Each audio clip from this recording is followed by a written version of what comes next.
Hello, my friends. I am back and we are going to keep reading The City of Ember. So the last time we read, Doon and Lina and Poppy had all gotten into the boat, got it on the river, and taken off. So I'm so excited to pick back up and see what happens next. We're picking back up at chapter 18, Where the River Goes. For a second, Lina saw the banks of the river streak by. Ahead was the opening of the tunnel, like an enormous mouth. They plunged into it and left the light of the pipeworks behind. In complete darkness, the boat pitched and rolled, and Lina, in the bottom of it, banged from side to side, gripping Poppy with one arm and grabbing with the other hand for anything to hold on to. Dune slid into her, and she slid into the boxes. Poppy was shrieking wildly. "Dune!" Lina shouted, and he shouted back, "Hold on, hold on!" But she kept losing her grip on the edge of the boat and being flung sideways. She was terrified that Poppy would slam into the metal bench or be torn from her arms and tossed into the river. The boat hit something and shuddered, then raced on. It felt like being swallowed, this rushing through the dark, with the river roaring like 1,000 voices. Lina's legs were tangled with Dune's, and Poppy's arms were so tight around her neck that she could hardly breathe. But it was the dark that was most terrible, going so fast into the dark. She closed her eyes. If they were going to smash into a wall or plunge into a bottomless hole, there was nothing she could do about it. All she could do was hold tight to Poppy. She did that for what seemed like a long time. And then, at last, the current slowed, and the boat stopped thrashing about so wildly. Lina managed to sit up, and she felt Dune moving too. Poppy's shrieks turned to whimpers. The darkness was still complete, but Lina sensed space above and around her. Where were they? She had to see. "Dune," she said, "are you all right? Can you find a candle?" "I'll try," Dune said. She felt him scramble past her to the back of the boat, and she heard a scrape as he pulled a box from its place under the bench. "Can't find the latch," Dune said. Then a second later, "There, I've got it. This is the matches, so this one must be candles." More scraping and banging. The boat lurched. Lina slid forward. Dune slid too, and slammed into her back. He gave a yell of rage. "Drop the match. Hold on, I almost had it." Long seconds of scrambling and clattering. Then a light flared up, and Dune's shadowed face appeared above it. He touched the match to the candle, and the light grew steadier. It was only a small flame, but it cast glints of light on the tunnel walls and the silky surface of the water. The tunnel had an arched ceiling, Lina saw, like the tunnels of the pipeworks, but it was much wider than those tunnels. The river ran through it like a moving road. "Can you light another?" Lina asked. Dune nodded and turned back to the boxes, but once again the boat struck something, causing a spray of water to slap into them and put the candle out. It was several minutes before Dune managed to light it again, and more before he finally had two burning at once. He jammed one of them into a space between the bench and the side of the boat, and he held the other one in his hand. His hair was flattened against his forehead and dripping. His brown jacket was torn at the shoulder. "That's better," he said. It was better. Not only did they have light to see by, but the current was slower, and the boat sailed more smoothly. Lina was able to unwrap Poppy from her neck and look around. Ahead, she could see that the tunnel curved. The boat swung into the curve, banged against the wall, straightened itself, and sped on. "Hand me a candle too," she said. Dune gave Lina the candle he was holding and lit another. They found places to wedge all three candles into the frame of the boat so they could keep their hands free. For a while, they rushed along almost silently, the river having become nearly as smooth as a sheet of glass. Then suddenly, the current slowed even more, and the tunnel opened out. "We've come into a room," said Lina. Far overhead arched a vaulted ceiling. Columns of rock hung down from it, and columns of rock rose from the water too, making long shadows that turned and mingled as the boat floated among them. They glimmered in the candlelight, pink and pale green and silver. Their strange lumpy shapes looked like something soft that had frozen, like towers of mashed potatoes, Lina thought, that had hardened to stone. Now and then the boat bumped into one of these columns, and they found that they could use a paddle to knock themselves free again. In this way, they crossed the room to the other side, where again the passage narrowed and the current ran faster. Much faster. It was as if the boat were being pulled forward by a powerful hand. The water grew rough again, and splashes of spray put out their candles. Lina and Dune huddled in the bottom of the boat with Poppy between them, their arms clasped around her. They clenched their teeth and squeezed their eyes shut, and soon there was nothing in their minds but the roll and plunge of the boat, and nothing in their bodies but the effort not to be thrown out. Once, the sound of the river rose to a crashing, and the front of the boat tipped downward, and they were pitched about so violently that it seemed they were tumbling downstairs. But that lasted only a few seconds, and then they were streaming onward as before. Lina lost track of time, but a while later, maybe a few minutes, maybe an hour, the current slowed. The candles they'd stuck in the boat had been knocked overboard, so Dune lit new ones. They saw they had come to another pool. There was no lumpy columns of rock here. Nothing interrupted the wide, flat surface of the water, which stretched out before them in the flickering light from their candles. The ceiling was smooth and only about 10 feet above their heads. The boat drifted, as if it had lost its sense of direction. Using a paddle to poke against the walls, Dune guided the boat around the edge of the pool. I don't see where the river goes on, said Dune. Do you? No, said Lina, unless it's there where it flows into that little gap. She pointed to a crack in the wall only a few inches wide. But the boat can't go there. No, it's much too small. He pulled the boat forward. Their shadows moved with them along the wall. Want to go home, said Poppy. We're almost there, Lina told her. We certainly can't go back the way we came, said Dune. No. Lina dipped a hand in the water. It was so cold it sent an ache up her arm. Could this be the end, said Dune. His voice sounded flat in this closed-in place. The end? Lina felt a shiver of fear. I mean, the end of the trip, Dune said. Maybe we're supposed to get out over there. He pointed to a wide expanse of rock that sloped back into the darkness on one side of the pool. Everywhere else, the walls rose straight out of the water. He pulled the boat over to the rock slope. The boat scraped bottom here. The water was shallow. I'll get out and see if this goes anywhere, said Lina. I want to be on solid ground again anyway. She handed Poppy to Dune and stood up. Holding a candle, she put one foot over the edge of the boat and into the cold water, and she waded ashore. The way did not look promising. The ground sloped upward, and the ceiling sloped downward. As she went farther back, she had to stoop. A few yards in, a tumbled heap of rocks blocked the way. She inched around them, turning sideways to squeeze through the narrow space, and crept forward, holding the candle out in front of her. This goes nowhere, she thought. We're trapped. But a few steps farther along, she found she could stand up straight again, and a few steps beyond that, she turned a corner. And suddenly, the candlelight shone on a wide path with a high ceiling and a smooth floor. Lina gave a wild shout. Here it is, she cried. It's here, there's a path. Dune's voice came from far away. She couldn't tell what he was saying. She made her way back toward the boat, and when it came in sight, she yelled again, I found a path! A path! Dune scrambled out and waded ashore, carrying Poppy. He set her down, then he and Lina took hold of the boat and hauled it as far as they could up the slope of a rock. Poppy caught the excitement. She shouted gleefully, waving her fists like little clubs, and stomped around, glad to be on her feet again. She found a pebble and plunked it into the water, crowing happily at the splash it made. I want to see the path, said Dune. Go up that way, Lina told him, and around the pile of rocks. I'll stay here and take things out of the boat. Dune went, taking another candle from the box in the boat. Lina sat Poppy down in a kind of nook formed by a roundish boulder and a hollow in the wall. Don't move from here, she said. Then she pulled Dune's bundle from under the seat of the boat. It was damp, but not soaked. Maybe the food inside would still be all right. She was hungry all of a sudden. She'd had no dinner, she remembered. It must be the middle of the night by now, or maybe even morning again. She carried Dune's bundle ashore, along with the boxes of candles and matches, and as she set them down, Dune came back. His eyes were glowing, the reflection of a tiny flame dancing in each one. That's it for sure, he said. We've made it. Then his eyes shifted. What's Poppy got? He asked. Lina whipped around. In Poppy's hands was something dark and rectangular. It wasn't a stone. It was more like a packet of some kind. She was plucking and pulling at it. She lifted it to her mouth as if to tear it with her teeth, and Lina jumped to her feet. Stop, she shouted. Poppy, startled, dropped the packet and began to cry. It's all right. Never mind, Lina said, retrieving what Poppy had been about to chew on. Come and have some dinner now. Hush, we're going to have dinner. I'm sure you're hungry. In the light of Dune's candle, with Poppy squirming on Lina's lap, they examined Poppy's find. The packet was wrapped in slippery greenish material and bound up with a strap. It wasn't wrapped very well. It looked as if someone had bundled it up quickly. The material was loose and blushed with whitish mold. Lina edged the strap off carefully. It was partly rotten. On the end of it was a small square buckle covered with rust. She folded back the wrapping. Dune took a sharp breath. It's a book, he said.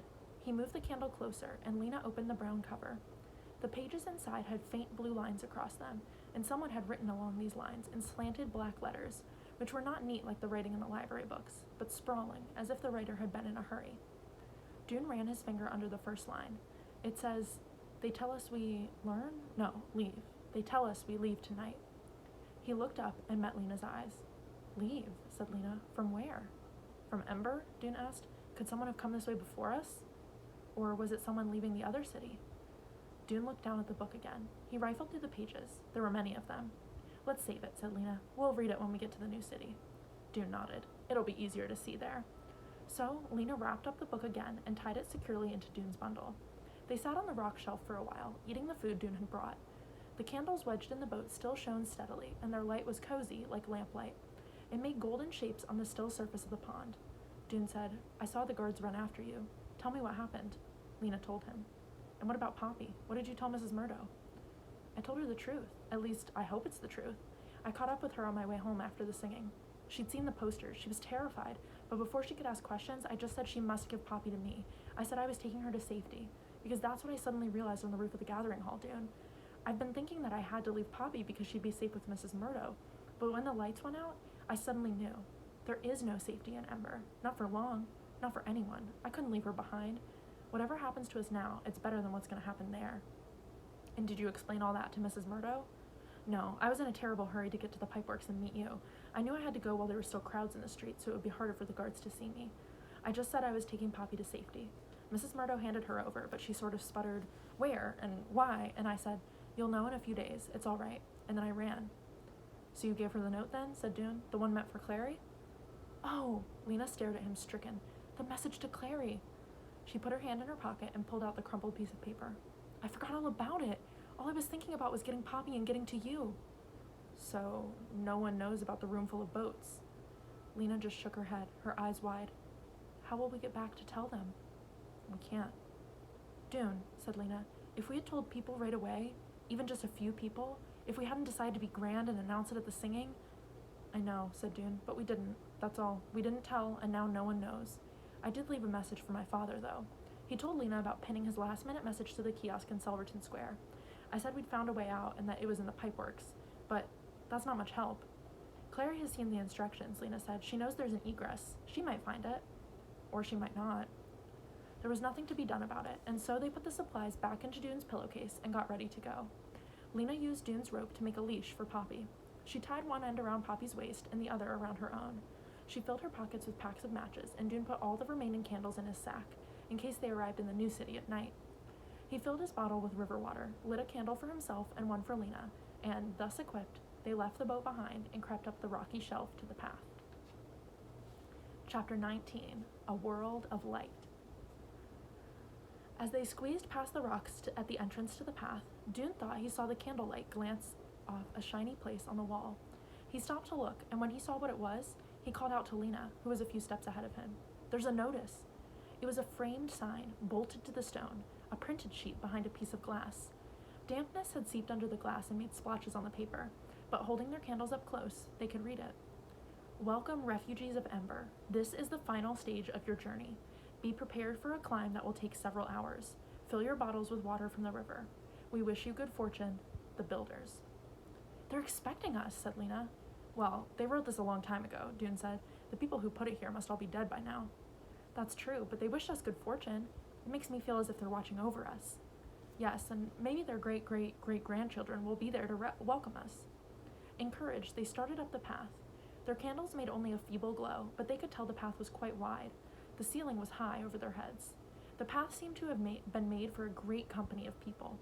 In some places, the ground beneath their feet was rutted in parallel grooves, as if a wheeled cart of some kind had been driven over it. After they had walked a while, they realized that they were moving in long zigzags. The path would go in one direction for some time, then turn sharply and go the other way. As they went along, they talked less and less. The path sloped relentlessly upward, and they needed their breath just for breathing. The only sound was the light pat-pat of their footsteps. Lina and Dune took turns carrying Poppy on their backs. She'd gotten tired of walking very soon, and cried to be picked up. Twice, they stopped and sat down to rest, leaning against the walls of the passage and taking drinks from Dune's bottle of water. "How many hours do you think we've been walking?" Lina asked. "I don't know," Dune said. "Maybe 2, maybe 3. We must be nearly there." They climbed on and on. Their first candles had long ago burned down to the last inch, as had their second candles. Finally, when their third ones were about halfway gone, Lina began to notice the air smelled different. The cold, sharp-edged rock smell of the tunnel was changing to something softer, a strange, lovely smell. As they rounded a corner, a gust of this soft air swept past them, and their candles went out. Dune said, "I'll find a match," but Lina said, "No, wait, look." They were not in complete darkness. A faint haze of light shone in the passage ahead of them. "It's the lights of the city," breathed Lina. Lina set Poppy down. "Quick, Poppy," she said, and Poppy began to trot, keeping close at Lina's heels. The strange, lovely smell in the air grew stronger. The passage came to an end a few yards farther along, and before them was an opening like a great, empty doorway. Without a word, Lina and Dune took hold of each other's hands, and Lina took hold of Poppy's.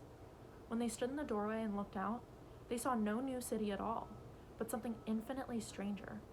a land vast and spacious beyond any of their dreams, filled with air that seemed to move, and lit by a shining silver circle hanging in an immense black sky. In front of their feet, the ground swept away in a long, gentle slope. It was not bare stone, as in Ember. Something soft covered it, like silvery hair, as high as their knees. Down the slope was a tumble of dark, rounded shapes, and then another slope rose beyond that. Way off into the distance, as far as they could see, the land lay in rolling swells with clumps of shadow in the low places between them. "Dune," cried Lina. "More lights!" She pointed at the sky. He looked up and saw them. Hundreds and hundreds of tiny flecks of light, strewn like spilled salt across the blackness. "Oh," he whispered. There was nothing else to say. The beauty of these lights made his breath stop in his throat. They took a few steps forward. Dune bent to feel the strands that grew out of the ground, almost higher than Poppy's head. They were cool and smooth and soft, and there was dampness on them. "Breathe," said Lina. She opened her mouth and took in a long breath of air. Dune did the same. "It's sweet," he said, "so full of smells." They held their hands out to feel the long stems as they waded slowly through them. The air moved against their faces and in their hair. "Hear those sounds?" said Dune. A high, thin, chirruping sound came from somewhere nearby. It was repeated over and over, like a question. "Yes," said Lina. "What could it be?" "Something alive, I think. Maybe some kind of bug." "A bug that sings." Lina turned to Dune. Her face was shadowy in the silver light. "It's so strange here, Dune, and so huge. But I'm not afraid." "No, I'm not either. It feels like a dream."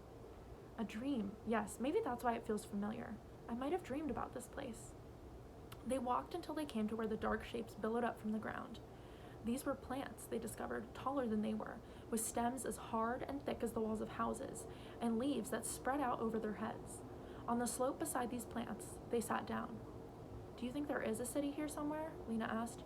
"Or any people at all?" "I don't see any lights," Dune said, "even far off. But with this silver lamp in the sky, maybe they don't need lights." Dune shook his head doubtfully.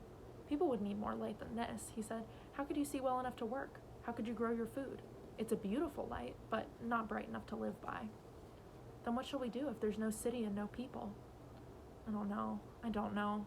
Dune didn't feel like thinking. He was tired of figuring things out. He wanted to look at this new world and take in the scent of it and the feel of it and figure things out later. Lina felt the same way. She stopped asking questions, drew Poppy onto her lap, and gazed in silence at the glimmering landscape. After a while, she became aware that something strange was happening. Surely, when she had first sat down, the silver circle was just above the highest branch of the tall plant. Now, the branch cut across it. As she watched, the circle sank very slowly down, until it was hidden, except for a gleam of brightness behind the leaves. "It's moving," she said to Dune. "Yes." A little later, it seemed to her that her eyes were blurring. There was a fuzziness in the sky, especially around the edges.